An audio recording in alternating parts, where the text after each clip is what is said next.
Monday morning, about 9:15 a.m. here on day 4 of the 24-day 2025 State Fair of Texas Challenge. What am I doing today? That's a really good question. It's gonna be another short day because I got some obligations this afternoon. I'm not exactly sure, so you'll be surprised just as I am as we get to it, getting out to the fair. All right, we'll see you there. Hey, I made it safe and sound here to the State Fair. So, in thinking about what I might take a look at today, well, the first thing I come across as I enter the park is the Centennial Building and the Texas Auto Show. So let's take a look. Now, the auto show at the State Fair of Texas takes place, at least the indoor portion, in 2 buildings on either side of the Esplanade. We're entering the first building on the northern side. This was formerly known as the Hall of Transportation, but is now known as Centennial Hall. Now, Centennial Hall is the largest exhibit hall in Fair Park and was constructed in 1905. It happens to be the first steel and masonry exhibition building on the fairgrounds. This was really interesting as we walked in. I've never seen a track be built within here. This is the Jeep exhibit, and it's kind of showing the capabilities of the Jeep vehicles. And I have to say that this is actually pretty impressive. I normally really wouldn't care about this, but seeing the things that the Jeep can take on is, as I say, really quite impressive. And I will also say that this is marketing genius because later on in the day when you visit the hall, I know we're kind of here early in the morning, but as the number of people increase around here, they are getting so many registrations and sign-ups and names and email addresses as people register to take a ride and experience what the Jeep can do. I particularly liked, as I walked around, seeing these Texas Rangers themed Hondas. And I also have to say I'm kind of partial to Honda myself, as we have one. We have a CRV and just love it. So it was kind of cool to see this. It's when you see the specialty vehicles at the State Fair of Texas, it's kind of hard to imagine literally driving one of those specialty ones around. I suppose some people might at some point. So here we are browsing around the Kia section of the auto show. Some good looking cars here. But it's not only automobiles they have. They've got these, they indicate they're golf cars here, but I think they could also be used for other transportations. And then I found this really interesting, Culture e-bikes. I would love to get myself an e-bike, get around locally. Now, if you find yourself hungry, there is a place to get a bite to eat here in Centennial Hall. We've also got some conversion vans, all sorts of vehicles. Now, it's not only vehicles, but there are some vendors along the sides of the hall. Interestingly enough, not always selling things automotive related. We see furniture and Bass Pro Shops, etc. Really in the market for a new car right now. Kind of love our little Honda CRV. But I'll tell you what, I did really like the look of those Texas Rangers themed Honda vehicles. That was pretty slick.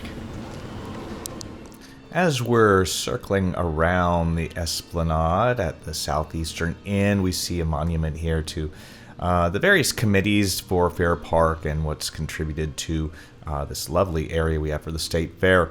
Now, the other half of the auto show is taking place in the building across the Esplanade.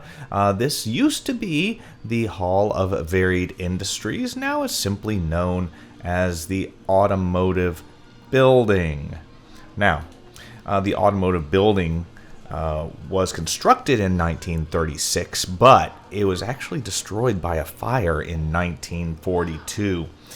A new building was constructed to replace it in 1947, and it was remodeled in 85 and 86 to resemble that original structure of the building and restore the porticos to match the Centennial building that is on the other side of the Esplanade. Interestingly, the automobile building is the largest column-free exhibit hall in Fair Park, and I had not really pondered that, but as we take a look at this walkthrough here, yeah, you can kind of see no columns in this building, nothing supporting the roof from the interior. So, kind of interesting. All right, so let's just carry on with our walkthrough here. Here we're seeing a lot of our domestic automakers, starting with Ford. But we have the Chevrolet section. Now, I have to say that one of the reasons I've always enjoyed browsing through the automobile section is, oh my goodness, I used to really be in love with the Corvette. That was a dream car. Now, as I've gotten a little older and I've gotten a little more practical, I can appreciate a lot of other different car types. Although maybe, as we're going to come up here and see, my midlife crisis car would probably be one of these Dodge Challengers that we're going to see. Yeah, it's interesting walking through here. You do have the representatives from all the automakers standing around to answer any questions you might have, also probably gather some information from you. Of course, just when you thought you've seen all the possible cars there are here at the State Fair. No, not quite. Yeah, just outside the automotive building on the south side, we have the overflow, I guess, of the automotive show. And this is where, if you're interested in the trucks, they are going to be out here. Once again, we have all the major makers. We've got Ford, you'll have Chevrolet, we'll have Toyota. But it does seem that this outdoor area lends itself to maybe your work-type vehicles, off-road type vehicles. All right, I have to admit, this thing actually got me from a distance. So who's waving at me? Finishing up with the outdoor portion of the automotive show, I find myself at the intersection of Grand and First Avenue. Back behind me is the Grand Gate, so this kind of greets visitors as they enter. Now, as I was going around this area, I did find this little sculpture, and it identifies the artist, and then it says it's the sculpture walk. So I decided to kind of see if I could find this walk, and as I went down First Avenue, indeed I am finding a number of these kind of artistic sculptures, a large variety of types. Your regularly scheduled sculpture walk to take a little break here on a swinging bench. I'm not alone today, given the big Tex is right here swinging with me.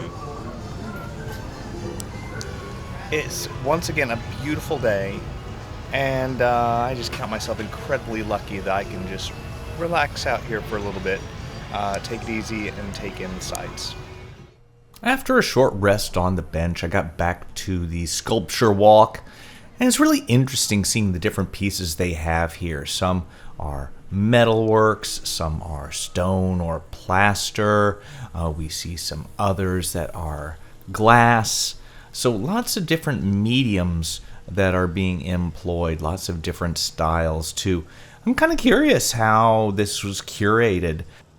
I'm also kind of curious about how often they cycle pieces in and out, because I have a notion these have been here for a while, but I could be mistaken. But one thing I do appreciate about this project of 24-day challenge at the fair is it's giving me an opportunity to really look at things in a different way, look at things with a little more detail, and it's making me notice things that I think were simply taken for granted before.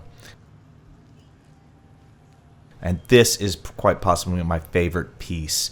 I just love this one. Very simplistic, but the heart at the center of the person.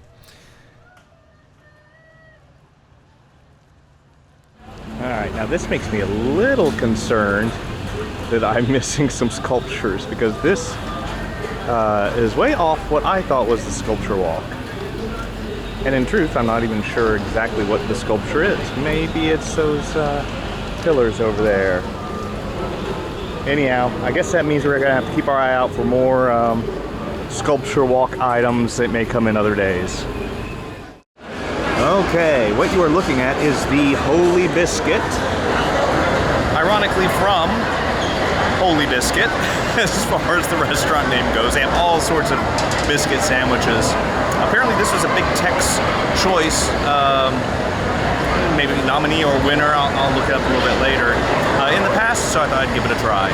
This is why I need Hal with me. We normally split the things we order, because there's no way I'm making it through this. It is interesting. There's a lot going on in this. Brisket, corn, pickled fries, and some onions, special sauce, and I don't even think I've covered all of it. Meh to the Holy Biscuit. I think there's just, like I say, too much going on. It just didn't work for me. Yeah, c'est la vie. Try things. Sometimes they work, sometimes they don't. But on that note, I think it's time for me to call it a day. I do think that brings a good opportunity to talk about some of the economics of what's going on here, because, as you know, I take the train here every time I come out, and Dart's changed their ticketing policy. I'm not sure when it happened. Well, I guess it'd have to be since last year, because I don't remember it being this way, where you can buy a 3-hour ticket for $3, and that's just 3 hours from the moment you activate it. It used to be that way. It used to be that you had windows. You could buy a morning ticket, a midday ticket, or an afternoon to evening ticket, something to that effect. The midday ticket being a shorter window, and you had a cheaper price. But that shorter window was greater than 3 hours.